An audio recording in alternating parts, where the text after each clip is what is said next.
The low hum of the fluorescent lights buzzed above as TJ and I huddled over our project in the dimly lit basement of Jefferson High School. The musty scent of old textbooks and forgotten memories filled the air, creating a peculiar atmosphere that made the basement our secret sanctuary. As we engrossed ourselves in our work, the distant echo of the school bell signaled the beginning of a routine lockdown. But we, engrossed in our own world, paid little attention to the muffled announcement over the intercom. The basement door slammed shut with an ominous clang, casting us into near complete darkness. Confused, we instinctively reached for our phones, illuminating the concrete walls and dusty shelves with the glow of our screens. TJ squinted at his phone, his brow furrowed. "Did you catch what they said on the intercom?" I shook my head, my focus still on our project. "No, probably just a drill. We're always the last to know about these things down here." A flicker of uncertainty crossed TJ's face, but he shrugged it off, returning to our work. As we continued, the distant sounds of chaos upstairs went unnoticed, drowned out by our concentration. Minutes passed before we realized the peculiar silence surrounding us. The familiar hum of the school's activities was absent, replaced by an eerie stillness. "Something's not right," TJ muttered, glancing around the basement as if expecting answers from the shadows. "Maybe the lockdown is more serious than we thought," I suggested, my unease growing. The basement, once a haven, now felt like a deserted maze, trapping us in an unfamiliar solitude. The dim emergency lights cast long shadows across the room as we decided to investigate the cause of the lockdown. We approached the basement door cautiously, pushing it open to find the hallways bathed in a dim red glow. "Shouldn't we wait for an announcement or something?" TJ asked, a hint of apprehension in his voice. Ignoring his question, I took the lead, navigating the labyrinthine corridors with a mix of excitement and trepidation. The basement, usually echoing with the distant sounds of lockers slamming and footsteps tapping, now felt like a forgotten realm. The lockdown had turned our school into a mysterious, silent place, and little did we know, our decision to explore its depths would lead us into an unexpected adventure. The basement corridors stretched out like winding tunnels, their secrets hidden in the dim light of the emergency bulbs. As TJ and I ventured deeper into the labyrinth, the silence grew more pronounced, echoing our hesitant footsteps. "Are we even allowed to be out during a lockdown?" TJ whispered, his voice carrying a mix of excitement and apprehension. I chuckled nervously, glancing over my shoulder. "Probably not, but who's going to know? Besides, I've always wanted to see what's behind these locked doors." Our flashlights danced over forgotten storage rooms and dusty bookshelves, revealing a side of the school we had never explored. The lockdown had transformed the familiar halls into a mysterious world of shadows and secrets. Suddenly, a strange noise pierced the silence, footsteps that didn't belong to us. We exchanged a glance, and our eyes widened with a shared realization we were not alone. "Did you hear that?"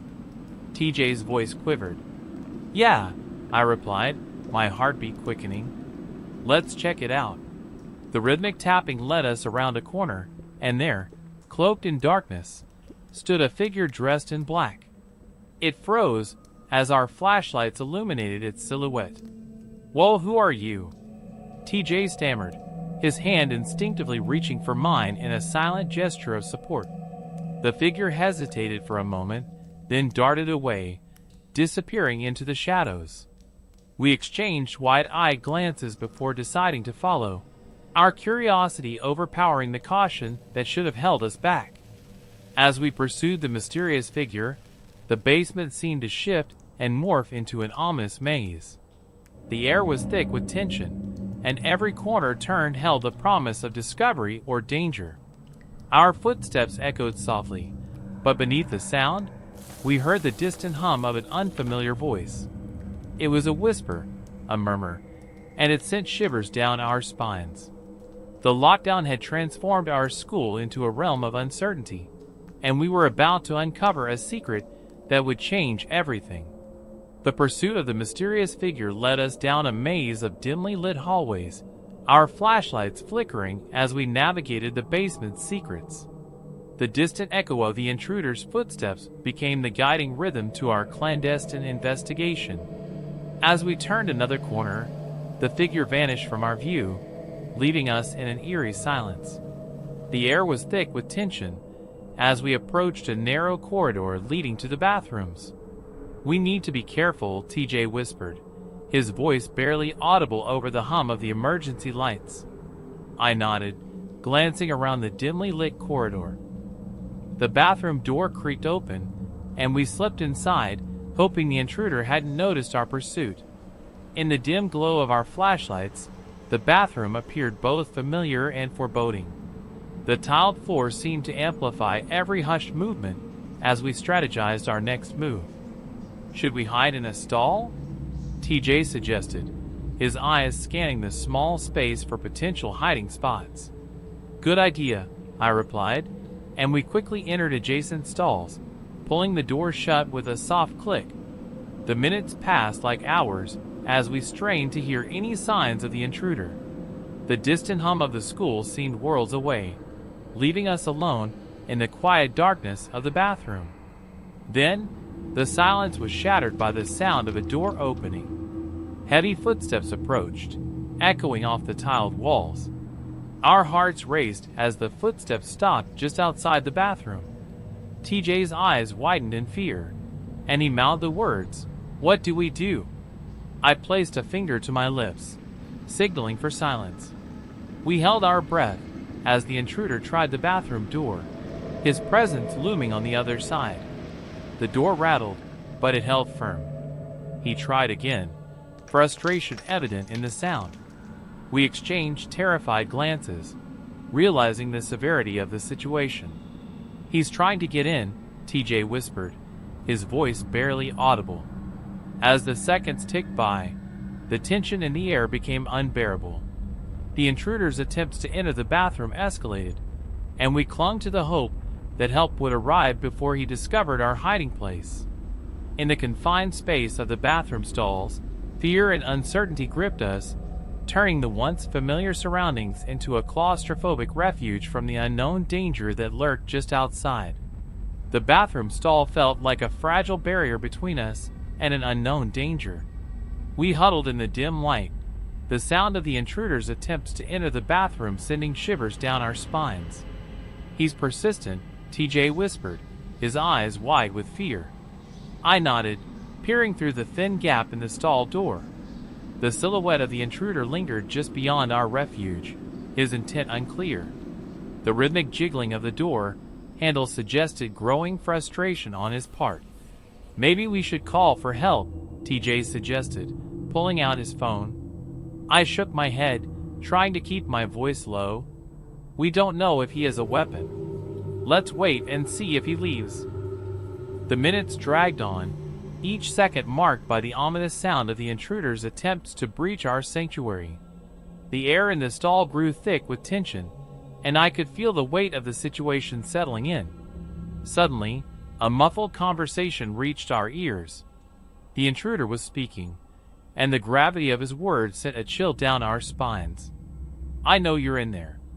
It would be easier for both of us if you just come out." TJ's eyes widened in terror, and he mouthed, "What does he want?" I shook my head, clueless and terrified. We clung to each other, our senses heightened by the realization that the intruder might be armed. The once faint possibility of danger had morphed into a tangible threat. "He's not giving up," TJ whispered, his voice trembling. We listened as the intruder continued his one-sided conversation, his words laced with a sense of urgency and impatience. The fear in our hearts intensified, and we grappled with the decision to stay hidden or risk revealing ourselves. As the potential threat loomed just outside our stall, the bathroom became a tense battleground between vulnerability and the unknown peril that lurked in the shadows. The minutes felt like an eternity as we clung to the safety of the bathroom stalls, listening to the ominous words of the intruder on the other side of the door. "I know you're in there. It would be easier for both of us if you just come out," the mysterious voice urged. TJ's grip tightened on my arm, and I could see the fear mirrored in his eyes. The decision to stay hidden or confront the potential threat weighed heavily on us. "We can't just stay here forever," TJ whispered, his voice shaky. I nodded in agreement, trying to think of a plan. Maybe we should wait for an opportunity to escape quietly. We need to find help. As we debated our next move, the intruder's footsteps faded away, leaving an unsettling silence in his wake. The bathroom door creaked open and closed, and we hesitated before cautiously emerging from our hiding places. The school remained shrouded in the eerie quiet of the lockdown, but a new urgency propelled us forward. We navigated the dim hallways, making our way to the main office to report the intruder. The atmosphere in the school had changed. Security personnel moved swiftly, and the once familiar faces of teachers wore expressions of concern. Rumors spread like wildfire among students, and the lockdown left an indelible mark on the collective psyche. In the aftermath, the school implemented enhanced security measures, including the installation of cameras in previously overlooked areas. The incident became a turning point, prompting a heightened awareness of safety and security within the school community. Despite the increased vigilance, the fate of the mysterious intruder remained a mystery. The capture, or lack thereof, became a topic of speculation among students, but the school remained tight-lipped about the details. Days turned into weeks, and the incident slowly faded from the forefront of our minds. Life at Jefferson High School resumed its normal rhythm, but the memory of that fateful lockdown lingered like a shadow. Surprisingly, the media never picked up on the story. The events of that day remained confined within the walls of the school, an untold tale of danger and resilience that only a few had experienced. As we moved forward, the unseen consequences of that dark day continued to shape the narrative of our high school lives.